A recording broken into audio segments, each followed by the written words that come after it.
Malam guys, Assalamualaikum. Kembali lagi bersama kita di channel Cerita Malam. Sebelumnya jangan lupa subscribe, like, dan share untuk membantu kita berkembang lebih jauh. Oke guys, langsung ke cerita. Cerita kali ini adalah Hilang di Alas Purwo. Sebelumnya kami memohon maaf karena keterbatasan durasi. Cerita ini harus kami bagi menjadi 2 sesi dan langsung kami upload bersamaan. Oke guys, kita mulai ceritanya. Kau pergi saja ke arah barat, nanti kau akan menemukan mereka di sana. Dan ingat, apapun yang terjadi saranku jangan menoleh ke belakang. Teruslah jalan sampai kau menemukan teman-temanmu itu. Kata lelaki itu. Alas Purwo. Alas Purwo adalah tempat wisata yang sangat indah.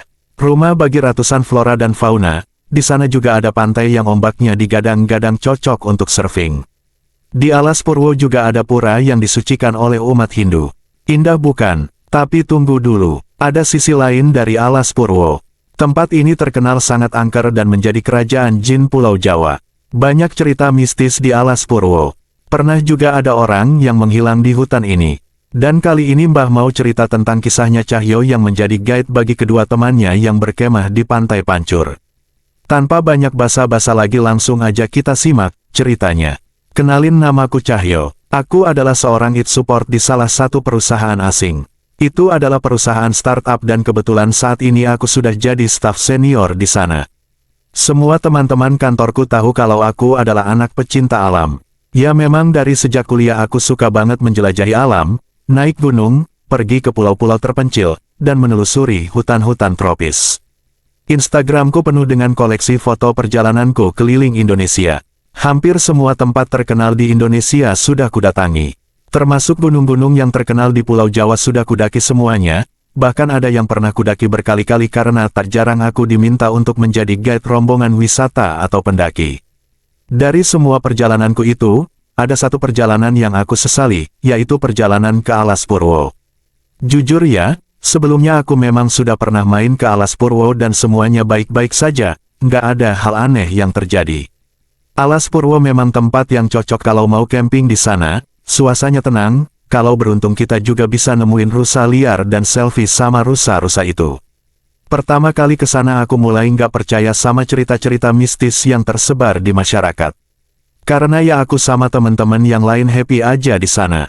Tapi, semua keyakinan aku itu sirna dan aku mulai percaya adanya kekuatan gaib di Alas Purwo saat kedua kalinya aku berkunjung ke sana. Awal ceritanya gini, sore itu setelah selesai ngebenerin koneksi wifi kantor yang down, ada 2 orang staf yang menghampiriku. Mereka berdua adalah Sekar dan Bambang. Menurut gosip yang aku dengar dari teman-teman kantor, katanya si Sekar dan Bambang ini baru aja jadian seminggu lalu. Menurutku sih mereka serasi ya, Sekar adalah perempuan cantik dan seksi, Bram juga cowok cool, badannya udah kayak binaragawan. Kalian, ada yang dapat gua bantu? Tanyaku pada mereka berdua. Bambang dan Sekar malah senyum-senyum. Lu berdua kenapa? Kesambet, tanyaku. Enggak, jadi gini Mas Cahyo. Mas pasti udah tahu kan kalau kami berdua baru aja jadian. Nah ceritanya kami mau liburan ke tempat yang angker gitu. Soalnya kami berdua suka banget sama suasana horor, kata Bambang sambil tersenyum. Terus, tanyaku, kami berdua mau camping gitu di Alas Purwo, katanya Mas Cahyo pernah ke sana ya? Tanya Bambang. Iya pernah sih, tapi kayaknya gua sibuk banget nih. Aku udah tahu kalau mereka pasti memintaku untuk jadi guide-nya. Dan kebetulan saat itu aku lagi mager banget.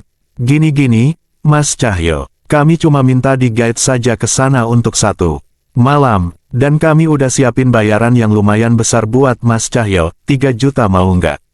Kata Bambang, dia langsung nembak harga gitu. Duh kayaknya gua nggak bisa deh. Soalnya bener-bener lagi banyak kerjaan banget di rumah, kataku. Gimana kalau 4 juta, kata Sekar. Oke jadi, kataku tanpa basa-basi lagi, aku langsung menyanggupi tawarannya.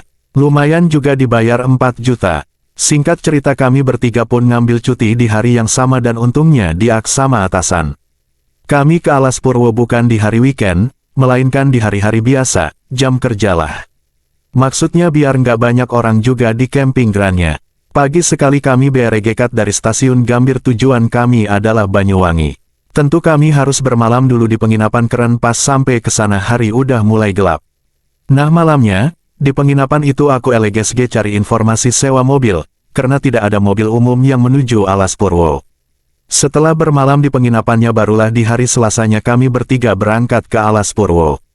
Menggunakan mobil charteran, si pengemudi mobilnya sangat ramah, dia berbicara dengan logat Jawa yang kental. Dia juga sempat nanya tujuan kami ke Alas Purwo mau ngapain. Aku jawab saja mau camping. Si sopir bilang kalau main ke Alas Purwo jangan sampai ngomong gegabah apalagi bertingkah sembarangan. Tentu saja aku sudah paham soal itu dan tidak perlu lagi dikasih tahu. Sepanjang perjalanan, aku perhatikan si Bambang dan Sekar mesra banget. Maklum mungkin ini adalah liburan pertama mereka, jadi kayak bulan madu aja.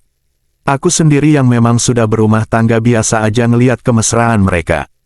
Bodoh amat, yang penting dapat 4 juta.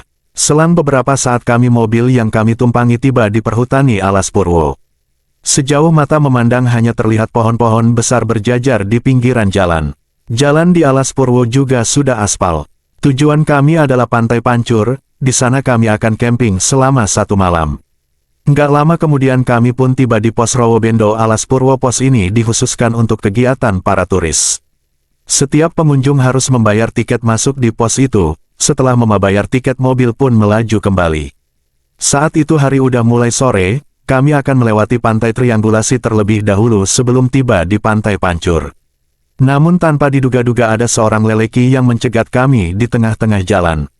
Dari penampilannya, dia seperti orang gila. Lelaki itu benar-benar ada di tengah jalan. Sopir pun injak rem, dia membuka kaca mobilnya. "Woi, awas jangan berdiri di tengah jalan," bentak sopir itu. Bukannya menghindar, lelaki itu malah mendekat ke arah kami. Pakaian lelaki itu compang camping, bahkan kelaminnya juga kelihatan karena celana yang ia gunakan bolong di bagian tengah. Sekar menjerit takut, dia dipeluk oleh Bambang. Si sopir turun dari mobilnya, kudengar orang gila itu teriak-teriak menggunakan bahasa Jawa. "Kanjeng ngerti niate koe kabeh," begitu katanya. Aku tidak mengerti kenapa orang gila itu berkata seperti itu. Saat itu aku menganggap ocehannya adalah omong kosong. Si sopir berhasil mengusir orang itu. Dia masuk ke hutan sambil berteriak mengucapkan hal yang sama. Saat kutanyakan siapa dia, si sopir juga nggak tahu. Dia nggak pernah ngelihat ork gila itu di sepanjang jalan Alas Purwo ini. Perjalanan pun dilanjutkan, setelah melewati pantai triangulasi akhirnya kami tiba di Pantai Pancur. Tadi di jalan kami sempat melihat ada beberapa ork berpakaian serba putih yang khas untuk ibadah umat Hindu. Mungkin saja mereka berasal dari Bali. Sebelum Pantai Triangulasi memang ada pura luhur Giri Salaka yang dikeramatkan oleh orang-orang Hindu dan biasanya digunakan untuk upacara keagamaan. Kami pun turun dari mobil, saat kami tiba di sana matahari udah mau tenggelam. Dari sana terlihat Pantai Pancur yang sedang memerah menyusul akan tenggelamnya matahari. Tanpa banyak basa-basi lagi setelah membayar sewa mobil, Bambang dan Sekar langsung berlarian menuruni anak tangga yang kebetulan pantainya ada berada di bawah. Mereka berdua layaknya pasangan suami istri yang baru saja menikah. Bambang dan Sekar tampak mesra. Mereka berfoto di pantai itu sementara aku sibuk mendirikan tenda untuk mereka. Kami bawa 2 tenda, satu tenda yang ukurannya besar untuk mereka berdua sedangkan yang satu lagi berukuran kecil buat aku sendiri. Tenda pun berhasil dinyalakan, aku naik ke atas anak tangga untuk mendirikan salat maghrib. Kebetulan di atas sana ada sebuah musola.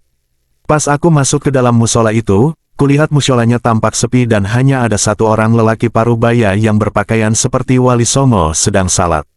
Aku pun bermakmum pada lelaki itu. Dia langsung mengeraskan bacaan salatnya. Selesai salat, aku berzikir sejenak sementara lelaki itu juga masih berzikir. Di depanku, tak lama kemudian aku beranjak dari musola itu untuk menghampiri Bambang dan Sekar.